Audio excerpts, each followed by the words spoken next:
Welcome to Hollywood First Look Features, your one-stop shop for all things Hollywood. I'm your host, Thuy Phan. This week we'll get an inside look with the cast of Song of Names, which premiered at the American Film Institute's Fall Festival with Sari Cohen.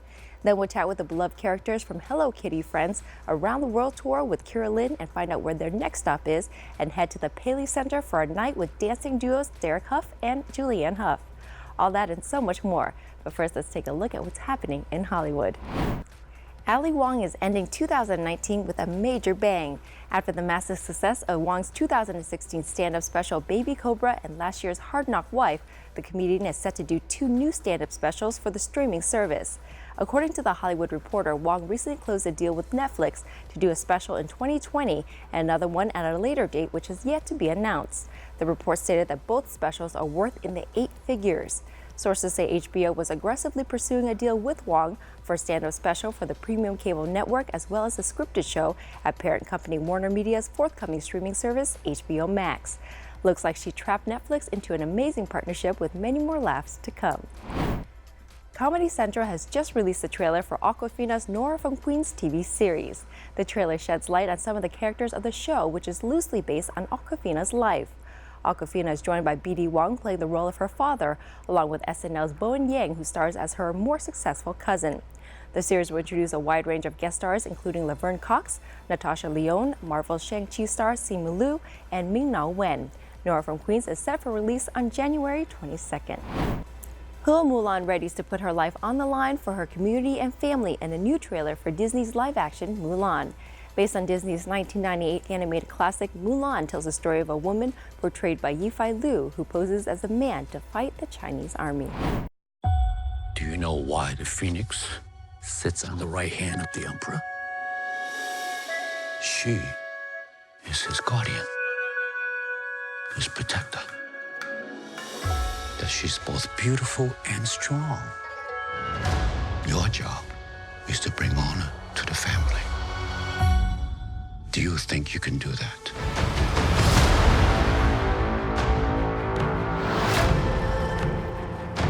Citizens, we are under attack from northern invaders. Their leader calls himself Ori Khan. Fights alongside a witch. No survivors. By edict of His Imperial Majesty, every family must contribute 1 man to fight. Have you no son? I am blessed with 2 daughters. I will fight.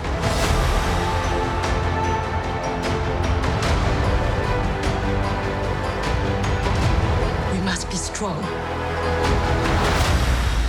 This time it will not return.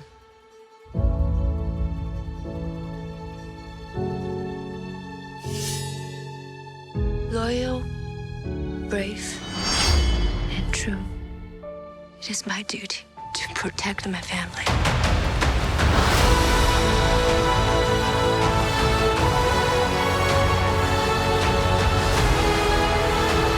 Ancestors, please protect her. What is your name, soldier? Hua Jun, Commander, son of Hua Zhou. We're going to make men out of every single one of you.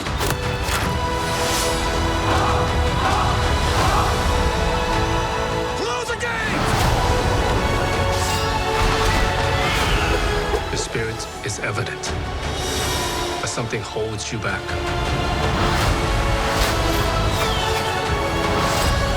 When they find out who you are, they will show you no mercy.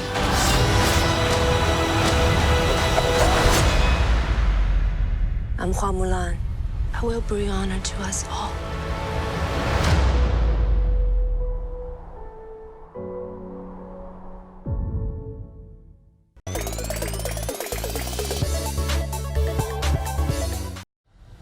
Funner California isn't a word, it's a place where guests come to stay.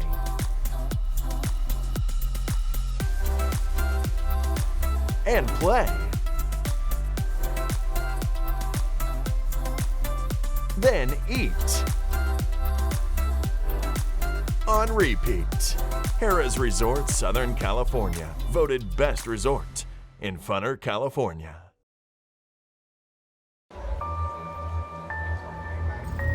Nó trôi dạt vào cuộc sống của chúng ta.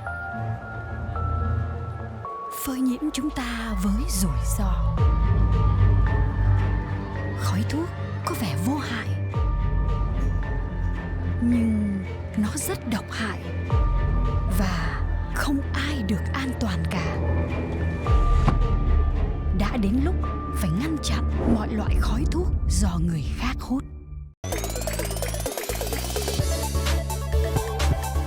War can have a devastating effect on families, and sometimes they take a lifetime to recover from. Join Sari Cohen as she talks to the cast of The Song of Names on this film, based on a novel about two rivals that became brothers and what happens when one of them goes missing. I'm Sari Cohen, and we are at AFI Fest for a special screening of The Song of Names, starring Clive Owen and Tim Roth. Let's take a first look. He is genius. I go back to Warsaw to my wife and daughters. If I can find somebody to teach David, I leave him here. I have a family in mind, Mr. Rappaport. My own son is David's age, and I can promise you the tenets of your religion will be fully respected. I don't want you in my room. It's not your choice. Wrong, Clever. It is my choose. Germany has invaded Poland. Your family will be all right. Happy bar mitzvah, David. Tonight will be Rappaport's first ever concert on an international stage. So great has been the impact of this 21-year-old Polish immigrant that one tends to forget how little known his name still is. Did he say where he was going after the rehearsal? He didn't. I'll keep an eye out. Go and find him.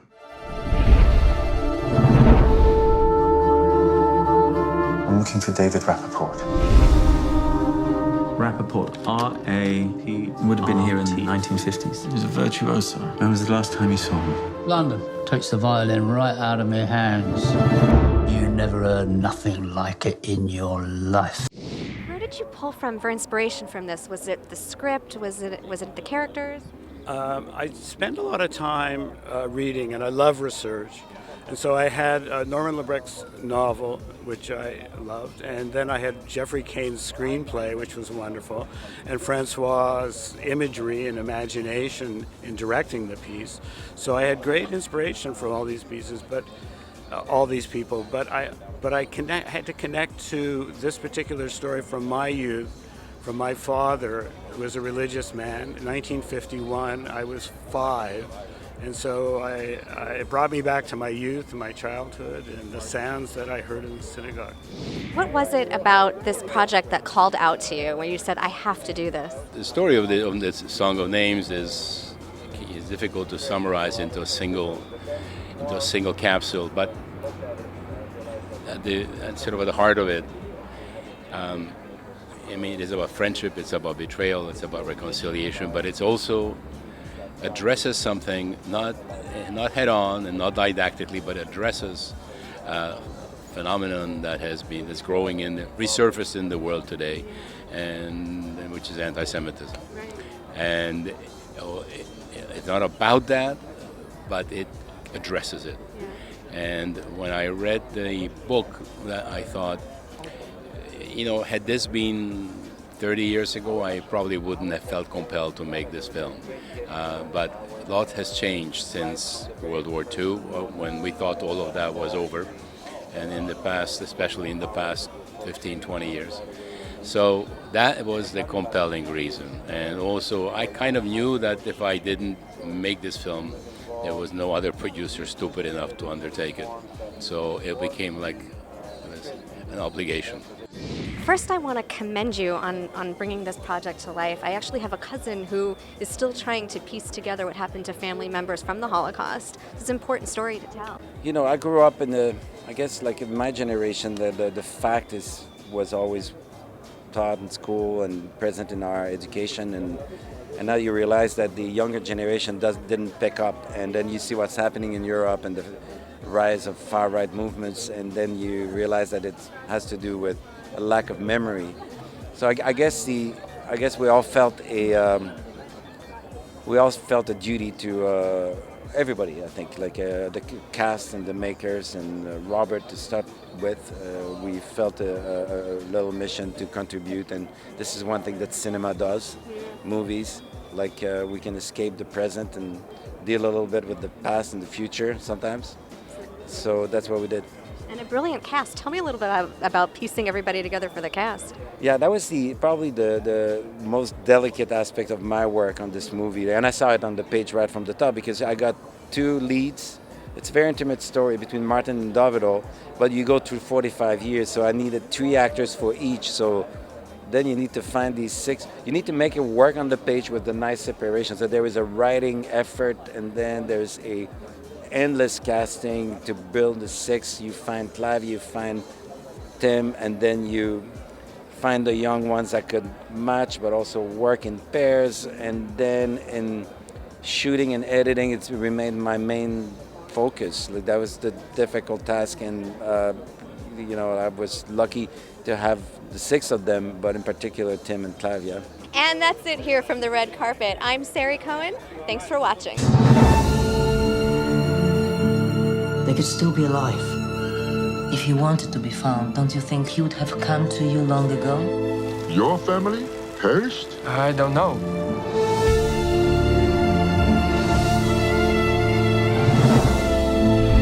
Why are you wasting your time finding David after half a lifetime?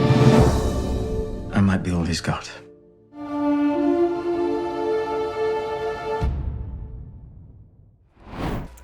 Can you believe Hello Kitty is 45? In celebration of this amazing milestone, Sanrio is taking fans on an adventure with Hello Kitty friends around the world with an immersive walkthrough experience, and Carolyn is going to tell you all about it. You can see it for yourself in Seattle until December 29th. Check it out.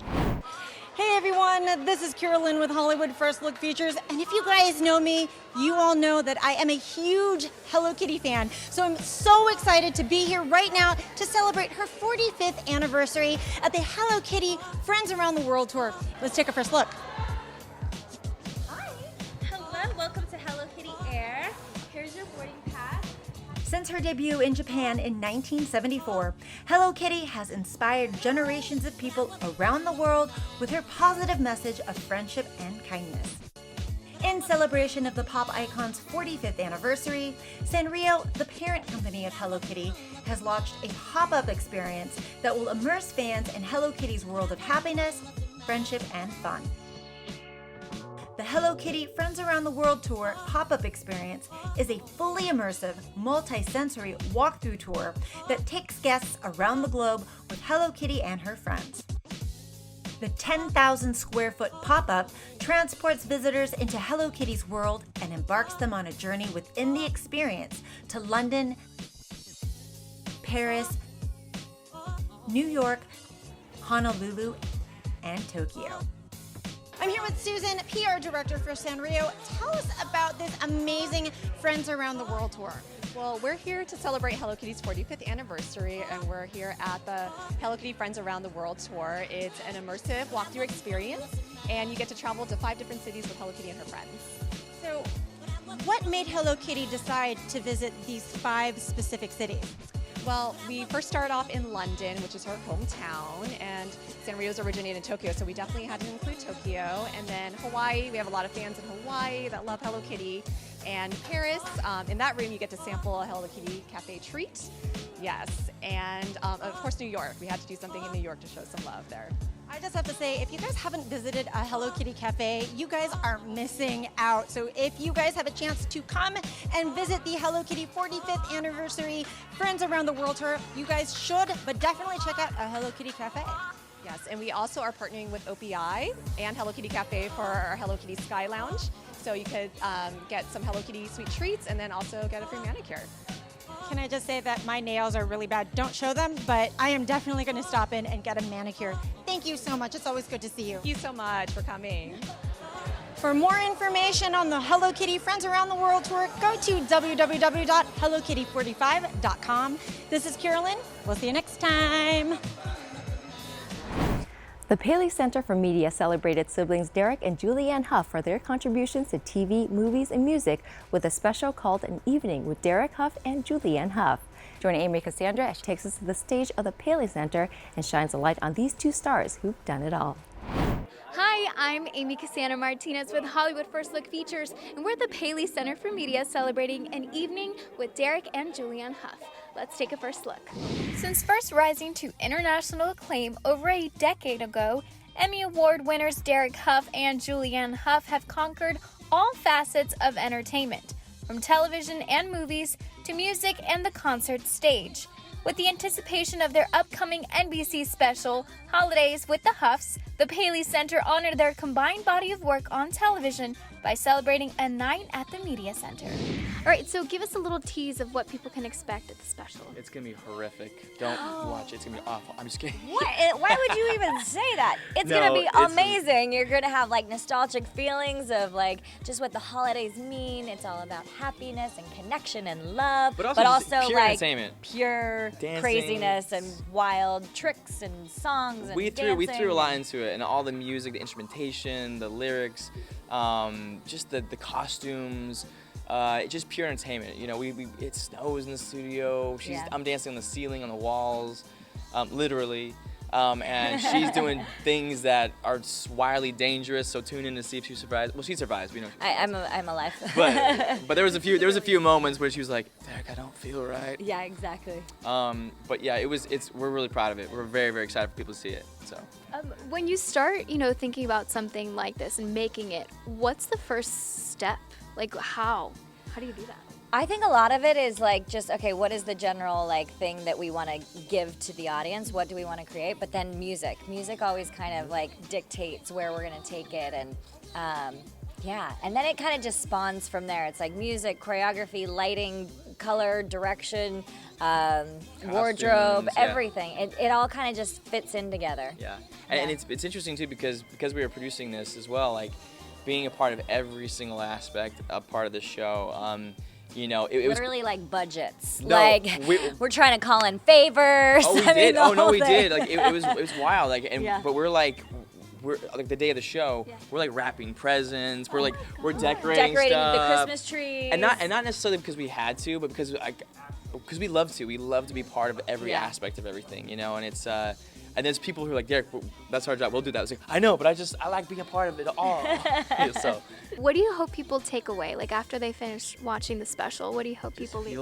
Feel good, smile. And one thing that we love actually seeing, which we started this thing where like families dance together in their living rooms. On social media and like post it and stuff, yeah. Yeah, and we do that. We kind of challenge family to do that, and we see videos, and so we love seeing that. We love seeing people sending us videos of like their kids dancing together in the living room and just being inspired and connecting with one another, and that's what it's all about, and it's just pure entertainment. I think also too, like when you dance, you play music, and you just connect with your family. All the the anxiety of like comparison and like being in your phone and like it just kind of goes away. And so with our special, we just want people to sit, enjoy it, be present, and like have fun with it, and like and just get up and dance afterwards. That's what we want.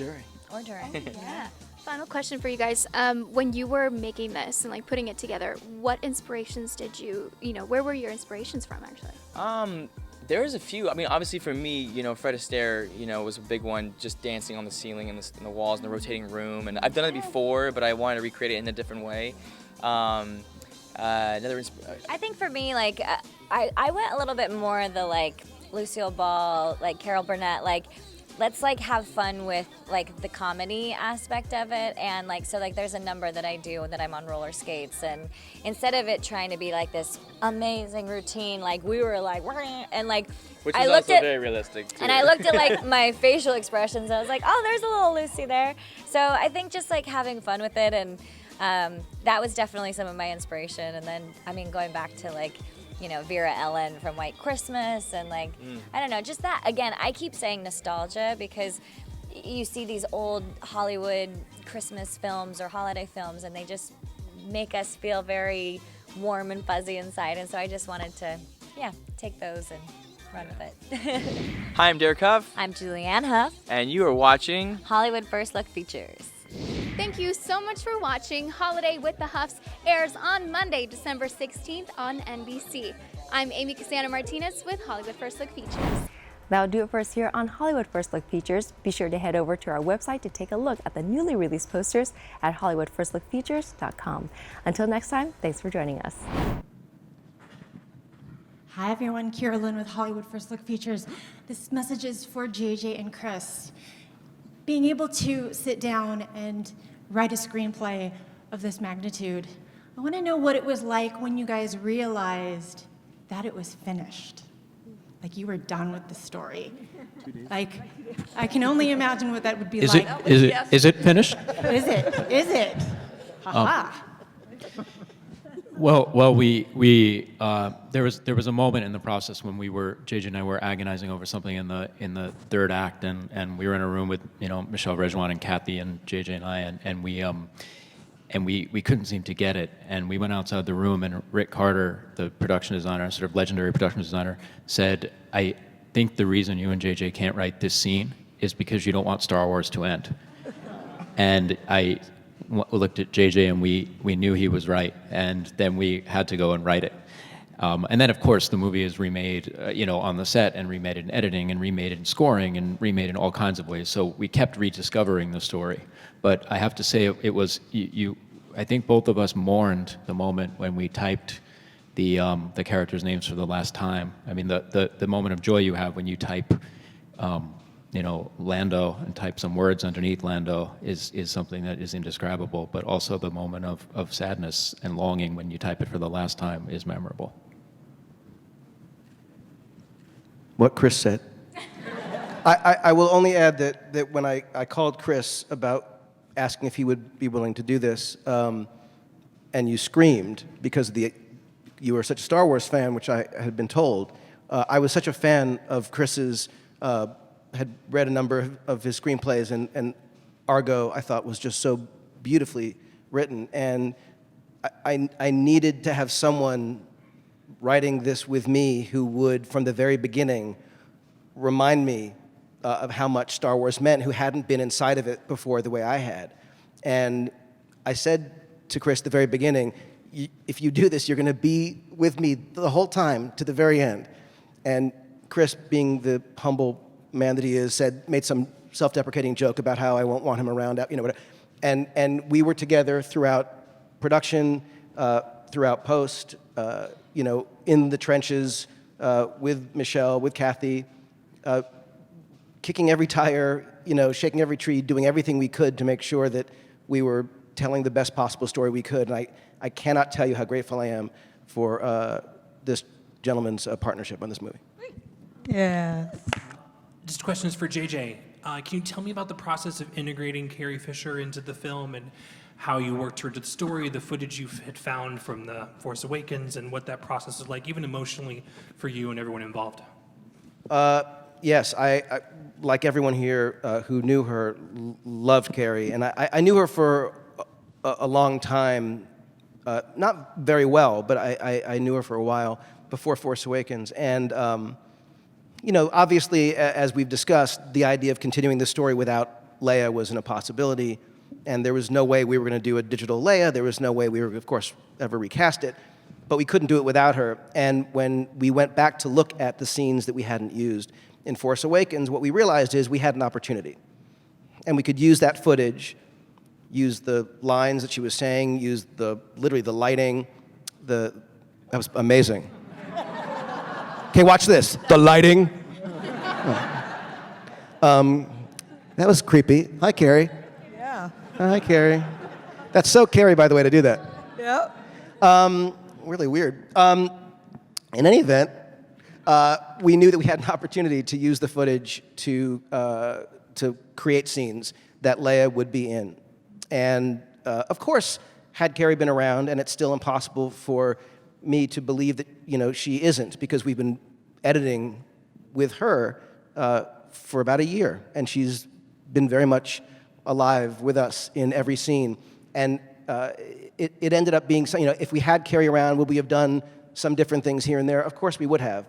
But we had an opportunity to have Carrie in the movie, and working with all the actors, including Billie Lourd, her daughter, who's in scenes with her, we were able to, I think, do something that Carrie herself, I'd like to think, would be happy with. She's great in the movie, of course, and it's still emotional and moving to think of of her and how sad we all are that she's not sitting here with us today.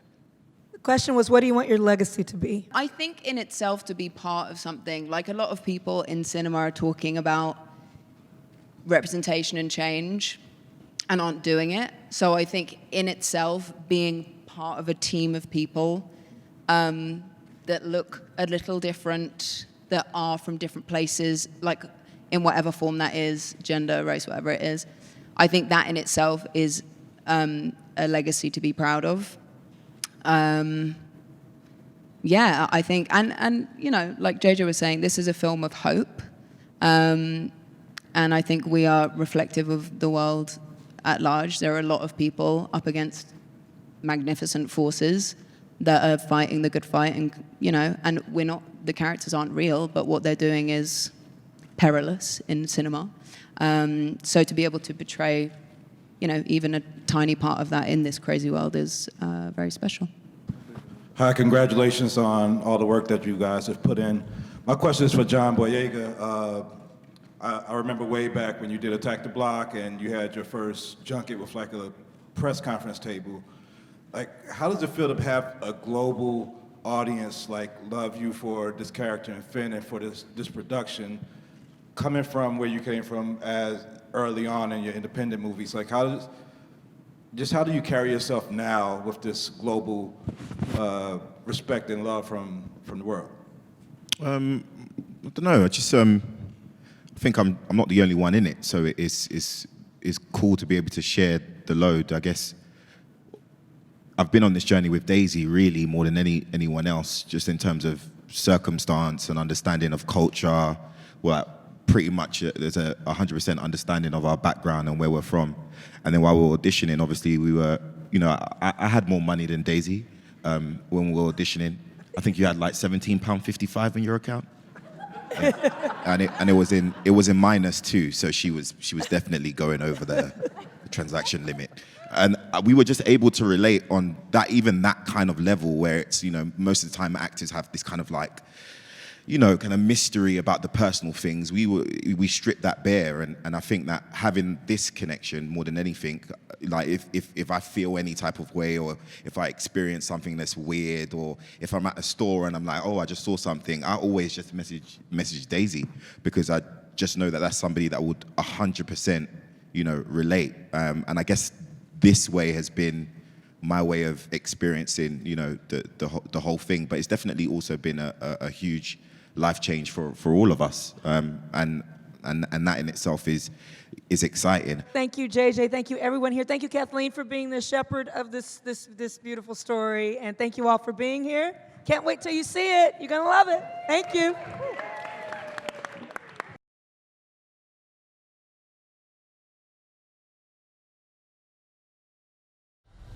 Funner California isn't a word, it's a place where guests come to stay.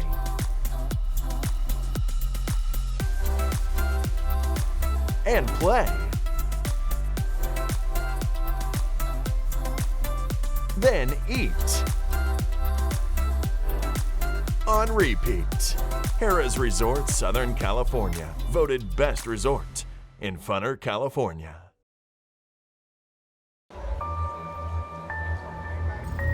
Nó trôi dạt vào cuộc sống của chúng ta, phơi nhiễm chúng ta với rủi ro. Khói thuốc có vẻ vô hại, nhưng nó rất độc hại, và không ai được an toàn cả. Đã đến lúc phải ngăn chặn mọi loại khói thuốc do người khác hút.